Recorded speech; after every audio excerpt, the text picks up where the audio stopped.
première gifle de réalisme de ma vie, j'avais dans l'idée que les hommes comme ça avaient une meuf. Et là, tu vois les mecs sortir, ils avaient 4 meufs. 2 et des babes, hein. Mais des babes aujourd'hui, on dirait des Instagrammeuses. Bon, à l'époque, on disait Les anecdotes, ce sont ces instants des fournées de la semaine qui ne sont ni des vidéoscopies, c'est-à-dire des contenus critiques sur la base des vidéos d'autres personnes, ni des vidéos d'actualité, c'est-à-dire par définition des choses chaudes là, sur le vif là, qui viennent de sortir. Les anecdotes, ce sont des histoires personnelles, dont je pense qu'elles ont eu un retentissement. Tu sais maintenant désormais ce que c'est, Aurora, un retentissement, c'est la fin de la note, c'est la traînée, l'écho qu'ont les choses. Un retentissement, disais-je, long dans ma vie, et qu'elles ont participé à ma vision du monde actuel, ou parfois qu'elles ont même été une gifle de réalisme. Et celle-ci, la soirée que je m'apprête à vous raconter, a été les deux. C'est à la fois un long retentissement, puisque je m'y réfère encore, et puis c'était une belle gifle. Mais avant... Merci.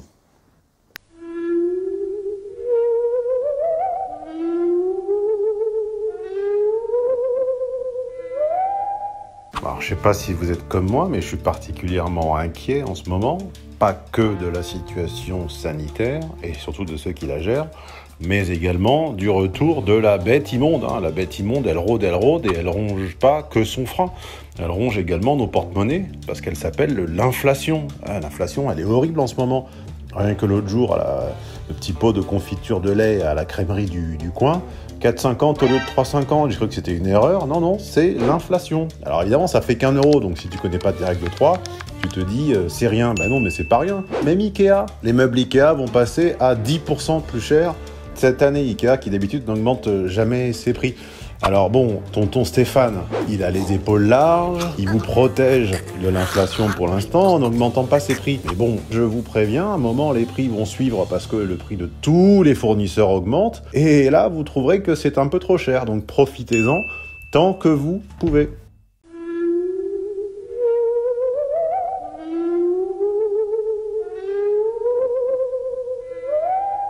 À défaut de baigner, si vous n'avez ne serait-ce que mis un pied dans le domaine de ce qu'on appelle la réinformation ou la dissidence, les gens qui analysent, les gens qui dissèquent un peu les étranges coïncidences, il y a forcément des expressions dont vous avez entendu parler.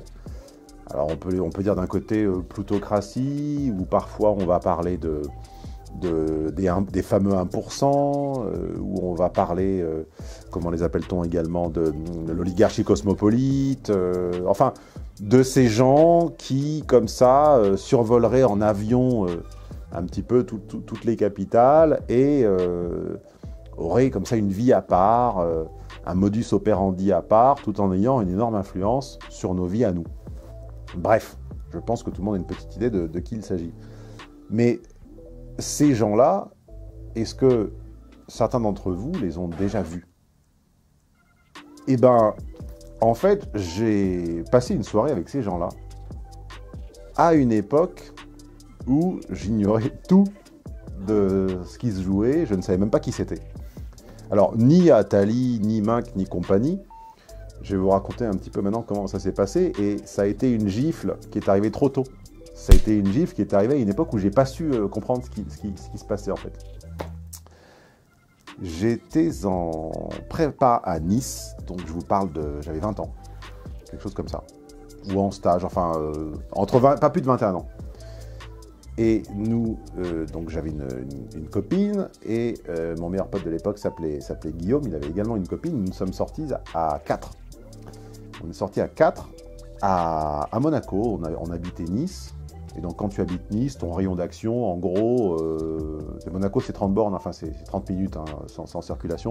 Donc, notre rayon d'action, c'était Monaco à droite, enfin, à droite à vous, et puis de l'autre côté, on allait jusqu'à Antibes-Cannes. Après, c'était un petit peu trop loin. Et ce soir-là, une fois n'est pas coutume, nous avions choisi Monaco, et pour nous, c'était une soirée totalement banale. D'accord. Il y a un petit côté exotique et offshore quand on entend Monaco, mais quand on a grandi à Nice, c'est ni exotique ni offshore, c'est juste la ville d'à côté, quoi. Je ne sais plus, je crois que ma mère devait avoir eu besoin de sa voiture ce soir-là. Guillaume n'avait pas encore sa voiture. Ma copine n'avait pas son permis. Du coup, la seule qui pouvait nous conduire, c'était la copine de Guillaume, qui s'appelait Jo. C'est une femme. Elle s'appelait Jo. Et elle avait hérité, je crois, de sa grand-mère, une Renault 5. Une Super 5. Il y avait la Renault 5 qui était un peu carrée, et la Super 5, où l'arrière était comme ça, incliné et plat. Donc, si tu veux, comme aurait dit Bigard dans le fameux sketch... Autant dire qu'on était monté fin. Hein. Oh bah attends, jean, basket, swatch, Clio. On se rend à Monaco en Super 5, mais attends, à Monaco, il n'y a pas que des Bentley non plus. C'est l'image que... Mais dans les rues, il y a de tout.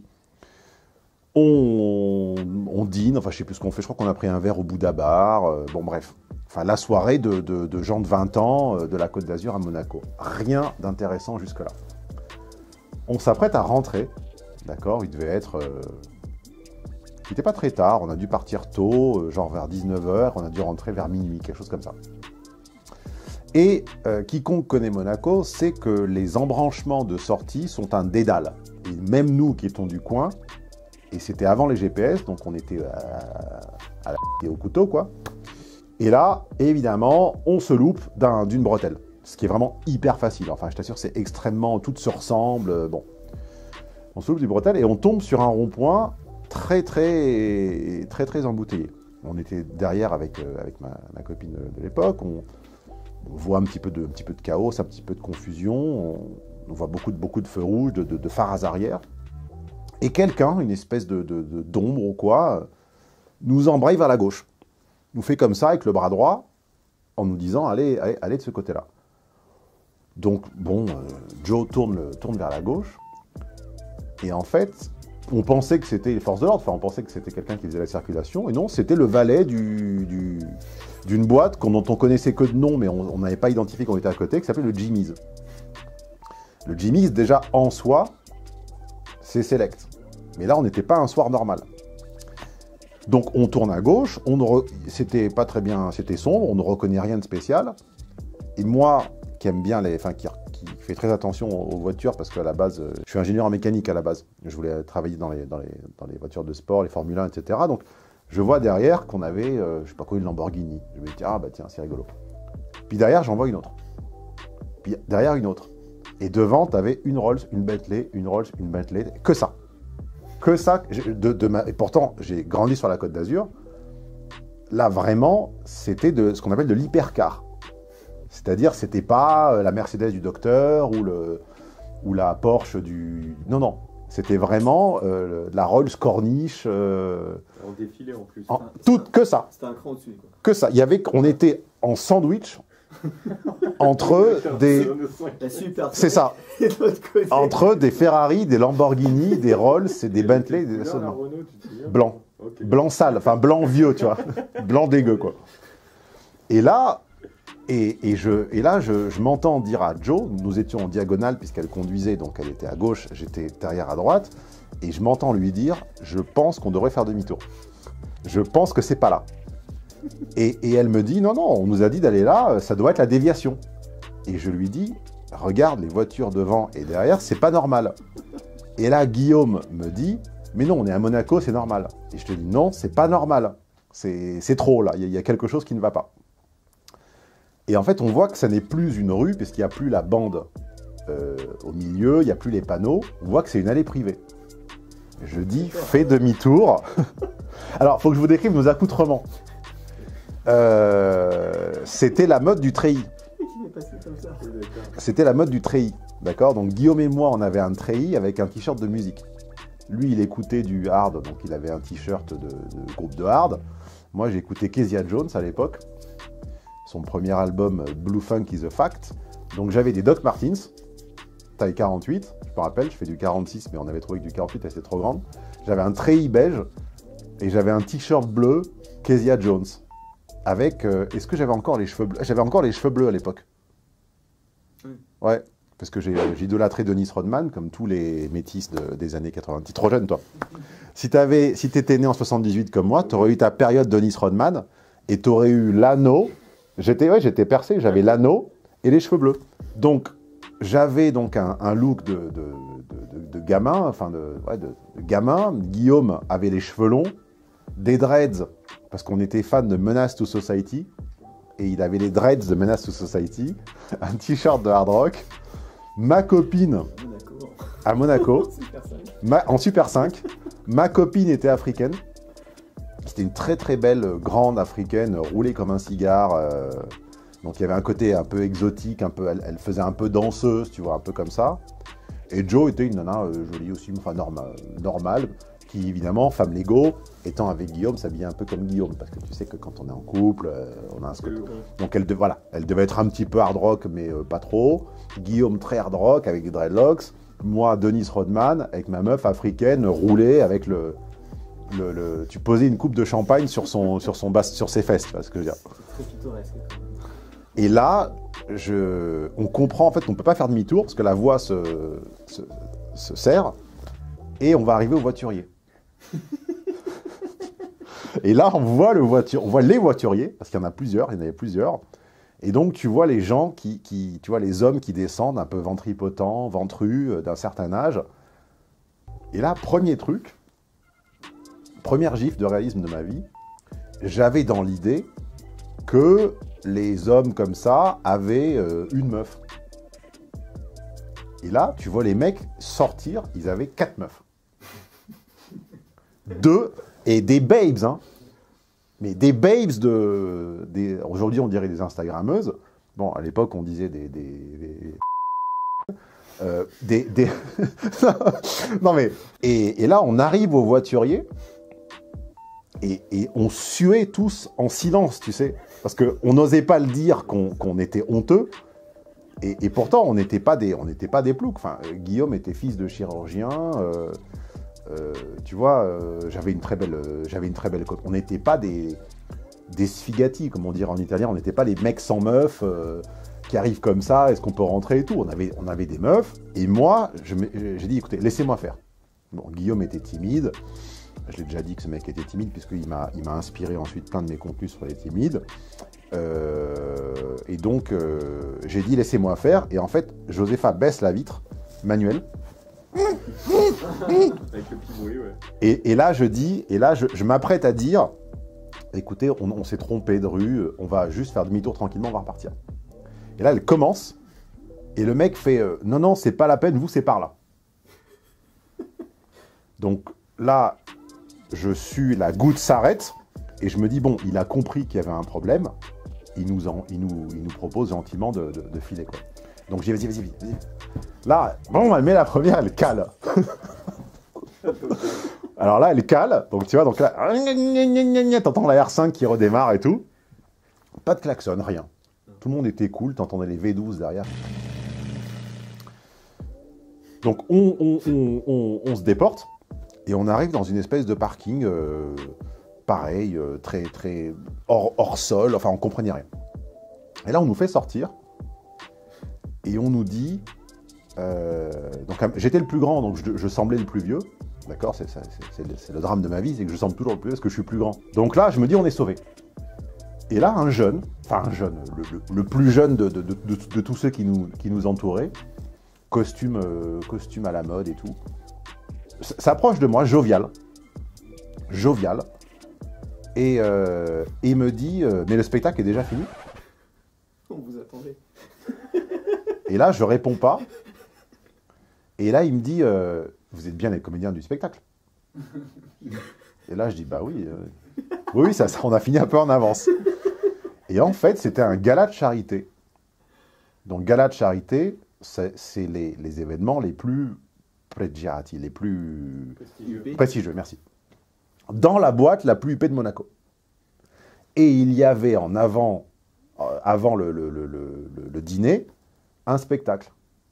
Et en fait, les gens se sont dit, mais le piercing, cheveux bleus, avec l'africaine gaulée et les mecs avec des dreadlocks, c'est des artistes en fait. Parce qu'il n'y avait aucune explication qu'on ait osé s'engager en Super 5 dans cette avenue, si tu veux. C'est un style, c'est un genre qui se donne. Et donc, du coup, il prend les meufs par le bras. Donc, Guillaume et moi, on suit benoîtement, tu vois. On avait 20 ans, hein.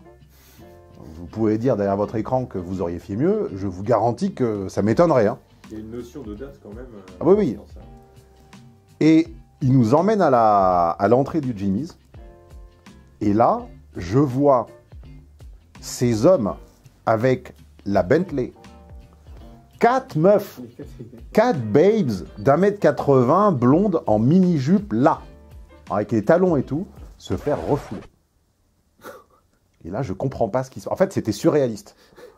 Et nous, on était en treillis, j'avais des Doc Martens trop grandes, etc. Et on double tous ces gens. Et le mec nous fait c'est bon, fais-les rentrer, c'est les artistes. Et là, on se retrouve dans la boîte et on se sépare en deux. Je sais pas pourquoi, mais voilà, on se sépare en deux. Et nous, avec ma copine, on descend. Il y avait le Jimmy descendait vers la mer. Si je me souviens bien, pardonnez-moi si c'est inexact, je vous parle d'il y a 21 ans. Je me souviens de descendre et on arrive dans une pièce où c'était Ice White Shut. C'est-à-dire que non, enfin, pas l'aspect païen d'Ice White Shut, l'aspect économique. Et là, en fait, on voit des gens en smoking avec des dames, etc., attablés, qui se retournent tous vers nous. Je ne me suis jamais de ma vie senti aussi mal. Il y avait de la musique en fond ou pas? Il y avait la musique de la boîte qui se transmettait jusque-là. Et j'avais beau me dire, c'est bon, t'es un artiste, t'es un artiste, t'es un artiste, t'es un artiste, et elle aussi. En fait, je me souviens du regard de cet homme qui aujourd'hui a peut-être, il avait quoi, 50 ans à l'époque, il a peut-être 70 ans aujourd'hui.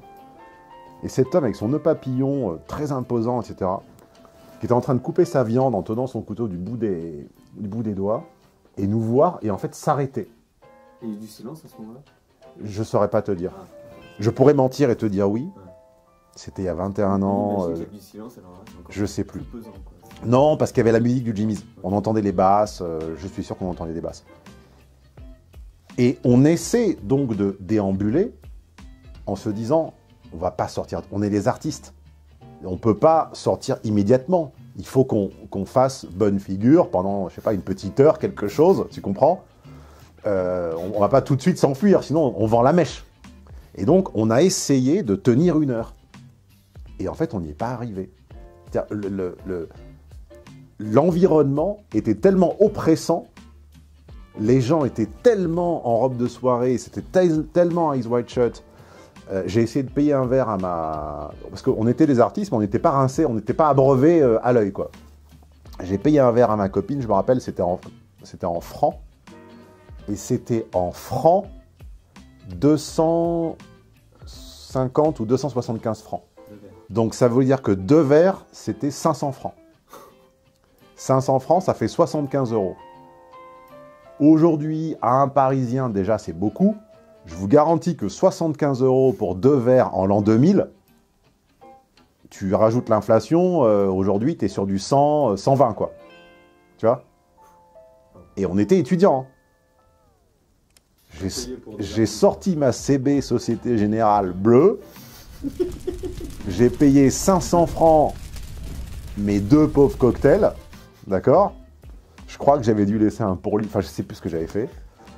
Et partout où on allait, il y avait cette espèce de regard d'incompréhension totale. Dans une dissonance. Voilà, une dissonance, mais absolue. Et là, pourtant, ayant, encore une fois, grandi dans un contexte privilégié, j'étais pas en banlieue, j'étais sur la Côte d'Azur, mon père avait une maison à Antibes, moi j'ai grandi dans un appartement, certes simple, mais enfin quand même pas un HLM. J'avais des amis médecins, mais là, c'était la supraclasse, c'était l'hyperclasse. C'est-à-dire que ces gens, tout le monde parlait 15 langues, il y avait des femmes que je n'avais jamais de ma vie, je ne savais même pas où elles vivaient, où elles sortaient, etc. Tous les coûts étaient démesurés. Et même ces mecs-là, avec la Bentley et les 4 meufs, ne rentraient pas. Enfin, imagine, tu vois, la violence du truc. Et je me rappelle à un moment que Guillaume et Joe ont dit, bon, on vous attend à la voiture, on se casse. Tellement l'environnement était oppressant. Nous, on a tenu genre 20 minutes de plus et on s'est éclipsé en essayant d'éviter le regard du mec qui nous a présenté comme les artistes. Il nous a vus. Et là, j'ai dit, on a un autre spectacle. Elle a dit, oh non, non, vous nous... Ah non, déjà, vous partez et tout. Et on est rentré et on n'en a quasiment jamais reparlé.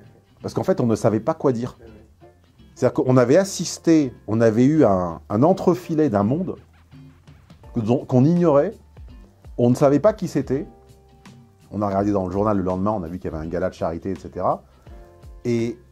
Et aujourd'hui, quand j'entends parler d'hyperclasse, de complexes agricolo-industriels ou pharmaco-industriels ou financiaro-militaires, etc., c'était ces gens-là. C'est pas nouveau. Mais sauf que moi, je les ai vus. Je vois comment ils... Je me souviens du regard, en fait, de ces gens sur 4 clampins hors sujet. Donc voilà, anecdote des années 2000, découverte totalement opportune d'un monde dont j'ignorais tout et dont j'entends parler 20 ans plus tard, mais qui chaque fois me renvoie à cette soirée-là. Voilà. T'as le club select, et t'as la soirée de charité dans un club select. Ces gens-là rentraient au Jimmy's d'habitude. Mais là, ils n'étaient pas au courant que c'était un gala de charité, donc c'était encore plus select. Et t'as qu'un truc plus select, à ma connaissance, c'est la soirée du... Je crois que le club s'appelle le Billionnaire, après le Grand Prix de Monaco. Où je suis d'ailleurs allé avec la copine de Panino, dont on parle dans une autre anecdote, d'accord, et qui connaissait Flavio Briatore, et on a mis genre 1h15 à rentrer, en connaissant Flavio Briatore.